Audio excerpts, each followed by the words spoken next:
Let's talk about something that's literally happening right now as you're listening to my voice. We're going to dive into the magic of how an analog sound, like a voice, gets turned into the ones and zeros that our devices can actually understand. I mean, think about it. It's something we do all the time, right? You record a voice memo, you jump on a video call. Your voice, which is just this continuous, flowing wave of sound, is somehow captured and stored on a computer. How in the world does that actually happen? Well, the answer isn't magic. Not at all.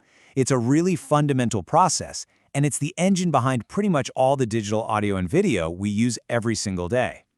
And the hero of our story today has a name. It's called pulse code modulation. It's a bit of a mouthful, so most people just call it PCM. And this is the standard method that makes everything possible. So what is it, really? You can think of PCM as the universal translator between our analog world and the digital world. It takes a continuous signal, like a sound wave, and chops it up into a series of numbers that a computer can finally make sense of. To really get how PCM works, we've got to start with its very first and most important step. It's a concept called sampling. This is where we take that smooth analog wave and start, well, slicing it into pieces. You know, the best way to picture this is with a simple flipbook. A person running is one continuous motion, right?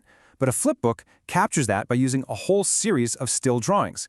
Well, sampling does the exact same thing, just for sound waves instead of drawings.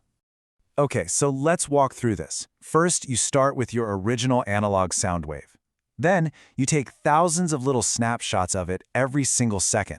Those are your samples. And when you string all those snapshots together in the right order, you get a digital recreation of the original sound. Simple as that. And that, right there, leads to the most important question of all. I mean, if we don't take enough snapshots, our flipbook is going to look choppy, right? We'll lose that feeling of smooth motion. But if we take too many, we might just be wasting space. So, what's the perfect number? Luckily for us, there is a golden rule for this. Science and mathematics have given us a super precise answer, a rule that governs all of digital audio. It's called the Nyquist-Shannon sampling theorem. Now, that sounds pretty complicated, I know, but the idea behind it is actually incredibly elegant and simple. It tells us the absolute bare minimum number of samples we need to capture a signal perfectly. And here's the rule. To perfectly capture a signal, your sampling rate has to be at least double its highest frequency. That's the key, at least twice as fast, not one bit slower. It all comes down to this simple, powerful formula, which is really the heart of all digital audio. The sampling frequency, fs, has to be greater than or equal to twice the signal's frequency, f. So let's just quickly define those terms. Fs is our sampling frequency. That's just how many snapshots we're taking per second. And f, that's the highest frequency in the original sound. You can think of it as the highest pitch the sound reaches. So for example, we humans can hear sounds up to about 20,000 hertz. That's our f. So for CD quality audio, the sampling rate, fs, is 44,100 times per second. Yep, more than double that highest pitch. So why is this rule so important? I mean, what happens if we follow it? And more importantly, what happens if we break it? This is where all that theory smacks right into reality. It's really a night and day difference. When you follow the rule, you get a perfect reconstruction of the original wave. The result is crystal clear sound. But if you sample too slowly, if you break the rule, you get distortion. Information gets lost forever, and it creates these weird audio artifacts in a process called aliasing. Ultimately, the quality of our digital signal is something we can measure, and the key metric we look at is something called the signal-to-noise ratio.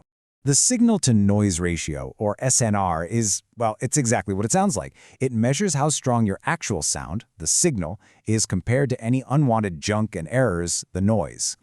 Following that sampling rule makes sure you get a really high SNR, which means you get really high quality. Simple as that.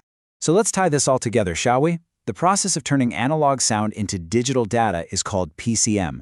It all kicks off with sampling, taking snapshots of the sound wave. The golden rule tells us we absolutely must sample at least twice as fast as the signal's highest frequency. And following that rule is the secret sauce to getting a clear, high-quality digital signal. And that kind of brings us to a final thought. The next time you hear a really low-quality audio recording or a glitchy, distorted sound file, you'll know what might be going on behind the scenes. Now that you know the rule, I wonder, can you hear the difference when it's broken?